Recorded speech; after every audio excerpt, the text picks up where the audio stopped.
নমস্কার বন্ধুরা, ফতেশ্বর study centre চ্যানেলে তোমাদের স্বাগতম। আজকের ভিডিওটা প্রত্যেকের জন্য খুবই ইনফরমেটিভ হতে চলেছে। প্রথমে বলে রাখি, যারা এখনও ফর্ম ফিল আপ করোনি তাদের 16ই ফেব্রুয়ারির মধ্যে তোমাদের ফর্ম ফিল আপ করতে হবে। ফর্ম ফিল আপের সম্পূর্ণ ভিডিও আমার চ্যানেলে রয়েছে, তোমরা একবার চেক আউট করে নাও।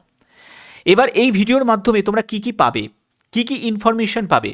প্রথম সেটি হচ্ছে তোমাদের ফর্ম ফিল আপ যাদের হয়ে গেছে, তোমাদের ফর্ম অ্যাপ্রুভড হয়েছে কি হয়নি সেটা কিভাবে চেক করবে সেটা জানতে পারবে। দ্বিতীয় সেটি হলো ফিস পেমেন্ট রিগার্ডিং অনেকের সমস্যা হচ্ছে, সেই প্রবলেমের সলিউশনটা কি সেটা তোমরা জানতে পারবে। 3 নম্বর যেটি সবথেকে গুরুত্বপূর্ণ সেটা হলো পোস্ট প্রেফারেন্সের তোমাদের অনেকের সমস্যা হচ্ছে যে পোস্ট প্রেফারেন্স কেমনভাবে সাজাবো, যে সাজালে আমাদের কম নম্বরও সিলেকশন হতে পারে, কারণ পোস্ট প্রেফারেন্সটা খুব ইম্পর্টেন্ট একটা জায়গা। এছাড়া তোমাদের বাইরে যদি কোনো সার্কেলে অ্যাপ্লাই করতে চাও সেখানে কি অ্যাপ্লাই করা যাবে সেই ব্যাপারটাও তোমাদের ক্লিয়ার করব আজকের ভিডিওর মাধ্যমে। ভিডিওটাকে শেষ পর্যন্ত দেখো, একদম সম্পূর্ণ ইনফরমেশন তোমরা পেয়ে যাবে। প্রথমে তোমাদের ফিস পেমেন্টের ব্যাপারটা ক্লিয়ার করে দিই। দেখো, ফিস পেমেন্টের জন্য একটা ইনস্ট্রাকশন দেওয়া হয়েছে। প্রথমে বলে রাখি, যারা জেনারেল প্রার্থী, যারা ইডাব্লিউএস প্রার্থী, যারা ওবিসি প্রার্থী, অবশ্যই যারা মেল ক্যান্ডিডেট তাদেরকেই 100 টাকা আবেদন মূল্য দিতে হবে। আবেদন মূল্য কাদের দিতে লাগবে না, যারা ফিমেল ক্যান্ডিডেট যদি জেনারেল হয়ে থাকো তাদেরকেও দিতে হবে না। ফিমেল কোনো কাস্টকেই আবেদন মূল্য দিতে হবে না। ট্রান্স ওমেনকে দিতে হবে না, এসসিদের দিতে হবে না, এসটিদের দিতে হবে না, ফিজিক্যাল হ্যান্ডিক্যাপ যারা আছো তাদেরকেও আবেদন মূল্য দিতে হবে না। তো সব থেকে ইম্পর্টেন্ট পার্ট হচ্ছে 7 নম্বর পয়েন্টটা ভালো করে দেখো। এখানেই কিন্তু ব্যাপারটা ক্লিয়ার করা আছে যে candidate must complete the payment within 10 minutes. অনেক ক্যান্ডিডেট আমাকে বলছে যে স্যার আমার সম্পূর্ণ ডিটেলস আমি দিয়েছি, সঠিকভাবে দিয়েছি, কিন্তু তবুও আমাদের স্ট্যাটাসে দেখাচ্ছে আনসাকসেসফুল দেখাচ্ছে, ফেল দেখাচ্ছে। ঠিক আছে, এটা কেন? এটার কারণ হচ্ছে হয়তো তুমি বেশি দেরি করে ফেলছো। যখন তোমাদের ইনিশিয়েটিং দ্য ট্রানজাকশান, অর্থাৎ তুমি ফর্ম ফিল আপের একদম এন্ড পার্টে যখন গিয়ে তোমাদের পেমেন্টের ডিটেলসটা ভরতে হবে, সেখানে হয়তো তুমি বেশি সময় লাগিয়ে ফেলছো, যেটা 10 মিনিটস ক্রস করে যাচ্ছে। তোমাকে উইথিন 10 মিনিটস অর্থাৎ 10 মিনিটের মধ্যেই তোমাকে পুরো ডিটেলসটা দিয়ে তোমাদের পেমেন্টটা করতে হবে। তার বেশি সময় লাগালে তোমাদের পেমেন্ট আনসাকসেসফুল দেখাবে, যেটাই কিন্তু অনেক ক্যান্ডিডেটের হচ্ছে। এবার এখানে দেখো আর একটা ব্যাপার বলি, 8 নম্বর পয়েন্টে দেখো, if payment is not completed, যদি তুমি পেমেন্ট করেছো সেটা যদি নট কমপ্লিটেড হয়, payment status not update GDS online portal within 10 minutes for any reason the transaction will mark failed. যদি তোমাদের ধরো তুমি 10 মিনিটের মধ্যে তুমি পেমেন্ট করেছো, কিন্তু তোমাদের পেমেন্ট ডিটেলসটা ঠিকমতো ফিল আপ করোনি বা হয়নি, বা যে কোনো যদি সমস্যা হয়, বা তোমার হয়তো টাকা নেই, ঠিক আছে, অ্যাকাউন্টে হতেই পারে, তো সেগুলোর জন্য কিন্তু তোমাদের এখানে দেখাবে যে তুমি ফেলড, মানে তোমার এখানে পেমেন্টটা কমপ্লিট হয়নি। ঠিক আছে, এর জন্য তোমাদের এসএমএসও চলে আসবে। তো যাই হোক, তোমাকে 10 মিনিটের মধ্যেই তোমাকে কি করতে হবে, আবেদন মূল্য জমা করতে হবে। বোঝা গেল এই ব্যাপারটা? আচ্ছা, এবার আমি তোমাদের মেন জায়গায় চলে আসছি, সেটা হচ্ছে যে তোমরা কিভাবে তোমাদের স্ট্যাটাসটা চেক করবে। স্ট্যাটাস চেক করার জন্য click here to register apply অপশানে তোমাদের ক্লিক করতে হবে। যখনই তুমি এই অপশানে ক্লিক করবে, দেখতে পাবে ক্যান্ডিডেট লগ ইন। যারা ফর্ম ফিল আপ করে ফেলেছো তারা অবশ্যই মনোযোগ দিয়ে দেখো ব্যাপারটা। এখানে ক্যান্ডিডেট লগ ইন অপশানে ক্লিক করে প্রসিড টু লগ ইন অপশানে ক্লিক করবে। রেজিস্টার্ড ইউজার বলে যে তোমরা অপশানটা পাচ্ছ, এখানে ইউজার আইডি অর্থাৎ রেজিস্ট্রেশন নাম্বার এবং পাসওয়ার্ডটা বসিয়ে তোমাকে লগ ইন করতে হবে। তোমাদের ইউজার আইডি পাসওয়ার্ডটা কোথায় পাবে? যখন তুমি রেজিস্ট্রেশন করেছিলে দেখবে তোমার এসএমএসে তোমাদের এটা আছে, যেখানে তোমার ইউজার আইডি অর্থাৎ রেজিস্ট্রেশন নাম্বার এবং পাসওয়ার্ডটা পেয়ে যাবে। সেটা তোমাদের এখানে ফিল করতে হবে, করে তোমাকে কি করতে হবে, লগ ইন করতে হবে।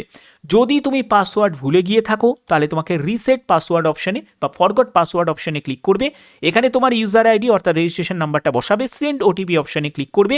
তোমার মোবাইল নাম্বারে কিন্তু একটি ওটিপি আসবে, সেটা দিয়ে তোমাদের ভেরিফাই হবে এবং তুমি রিজেনারেট করতে পারবে তোমার পাসওয়ার্ডকে। ওকে, তো চলো আমি এগুলো ফিল আপ করে নিচ্ছি, তারপরে আমি লগ ইন অপশানে ক্লিক করছি। ওকে, এবার হচ্ছে তোমাদের এই ড্যাশবোর্ডটা ওপেন হয়ে যাবে, যেখানে তুমি তোমার স্ট্যাটাসটা চেক করতে পারো। তো স্ট্যাটাসটা কীভাবে চেক করবে আমি সেই জায়গায় যাচ্ছি। তো প্রথমেই তোমাদের দেখো, এখানে আমি বলে দিই যে তোমাদের যদি কোনো ভুলভ্রান্তি হয়ে থাকে ফর্ম ফিল আপের ক্ষেত্রে, সেখানে 18ই ফেব্রুয়ারি আর থেকে 19শে ফেব্রুয়ারি, মানে এই দুটো দিন তোমাদের সময় থাকবে যেখানে তুমি কারেকশন করতে পারো। এবার তোমাদের মাই অ্যাপ্লিকেশান এই অপশানে তোমাদের ক্লিক করতে হবে। যখনই তুমি মাই অ্যাপ্লিকেশন অপশানে যখনই ক্লিক করবে, দেখো তোমার রেজিস্ট্রেশন নাম্বার, তোমার এখানে সাইকেল আইডি, অ্যাপ্লিকেশন নাম্বার এবং তোমাদের স্ট্যাটাসে দেখো সাবমিটেড লেখাটা দেখাচ্ছে। সাবমিটেড লেখাটা যখনই দেখাচ্ছে তার মানে তোমাদের ফর্ম সম্পূর্ণ সাবমিটেড হয়ে গেছে। এবার তোমাদের কি করতে হবে, অ্যাকশনের জায়গাটা দেখো, ডাউনলোড পিডিএফ যে অপশানটা তোমরা পাবে, এখান থেকে তুমি যখনই ক্লিক করবে এবং তুমি এটার পিডিএফটা ডাউনলোড করে রেখে দেবে। ফিউচারে তোমাদের লাগতে পারে, যখন তোমাদের ডকুমেন্ট ভেরিফিকেশন হবে তখন হয়তো এটার প্রয়োজন হতে পারে। ঠিক আছে, তো এই হচ্ছে কতগুলো সিম্পল স্টেপ যেগুলো তোমাদের ফলো করতে হবে। আচ্ছা, এবার দেখো যে তোমাদের অ্যাপ্লাই অনলাইন এই অপশানটা যেটা দেখতে পাচ্ছ, এই অপশানে তোমাদের ক্লিক করতে হবে। সিলেক্ট নোটিফিকেশান এই অপশানটা তোমরা সিলেক্ট করে নেবে।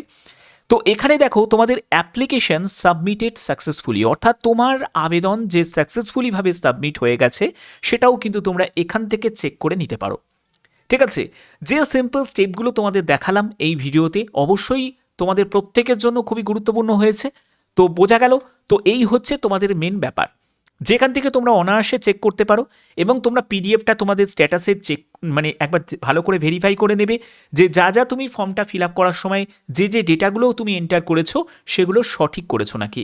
ওকে, আচ্ছা, এবার তোমাদের মেন ব্যাপারে চলে যাচ্ছি, সেটা হচ্ছে তোমাদের পোস্ট রিগার্ডিং, অর্থাৎ কোন সার্কেলে অ্যাপ্লাই করাটা বেটার হয়। দেখো, তুমি যদি আসাম সার্কেলে অ্যাপ্লাই করতে চাও করতেই পারো, কোনো অসুবিধা নেই আমি বলছি, কারণ হচ্ছে যে অনেক ক্যান্ডিডেট আছে যারা রীতিমতো আসাম ডিভিশনে আসাম সার্কেলে অ্যাপ্লাই করেছে, কাছাড় ডিভিশনে অ্যাপ্লাই করেছে এবং তারা সাকসেসফুলি চাকরিও করছে। ঠিক আছে, তো এখানে তোমাদের মেন যে ফ্যাক্টরটা সেটা হচ্ছে যে তোমাদের ল্যাঙ্গুয়েজের ব্যাপারটা অবশ্যই তোমাদের চেক করতে হবে, যে যখনই তোমরা বাংলা ল্যাঙ্গুয়েজ দেখতে পাচ্ছ এবং তোমার বাংলা তোমার 10 স্ট্যান্ডার্ডে ছিল, তাহলে কোনো অসুবিধা নেই, তুমি তো নিশ্চয়ই আবেদন করতেই পারো। অ্যাকোমোডেশন রিগার্ডিং কিছু সমস্যা ক্রিয়েট করে, তবে পরবর্তী সময় এখন কিন্তু হয়ে যাচ্ছে। তো যাই হোক, এবার দেখো, এবার তুমি যদি তোমার নিজের সার্কেলেই অ্যাপ্লাই করতে চাও সেটাও বেস্ট অপশান।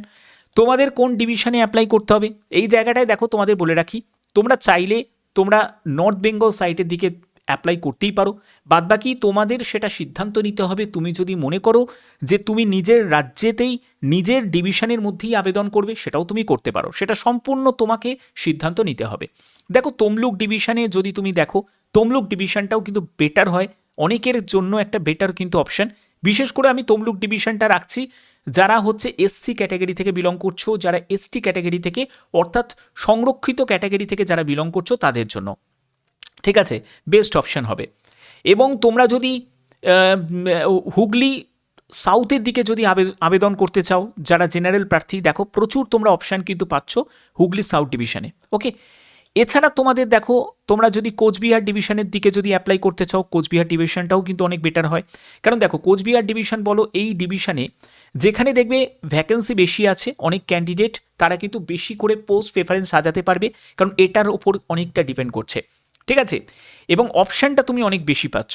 এবং দেখো, বিও এসও, কোন বিওকে তুমি আগে রাখবে কোন বিওকে পরে রাখবে সেটাও কিন্তু তোমাকে দেখতে হবে। তারপরে এবিপিএমকে আগে রাখবে না বিপিএমকে আগে রাখবে এটা নিয়ে অলরেডি আমি তোমাদের বলে দিয়েছি, সেটা কীভাবে তোমরা সাজাবে সেটা নিয়ে একদম ডিটেলস ভিডিও রয়েছে।